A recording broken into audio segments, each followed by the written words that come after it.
Hi guys, in this video I'll show you how to find nearby friends on TikTok. So how can you enable this feature or find it? First of all, open the TikTok application and go inside your profile section. Once you're inside the profile section, so what you can do is just click on these three lines which are on the upper right corner and just click on settings and privacy. Once you click on settings and privacy, you will be inside this section.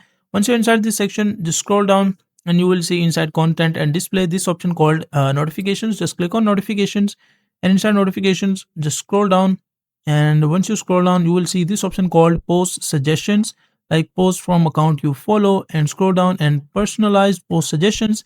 Make sure to enable this option called post from people you know. Once you turn it on, after that you will see the posts from the people you know, or you can say your nearby friends, and you can find them. Scroll down and there is another option called inside others, people you may know. These are personalized notifications shaped by your engagement on TikTok.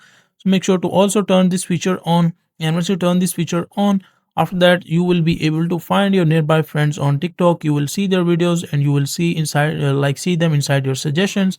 So that is a simple and easy process of how you can find them.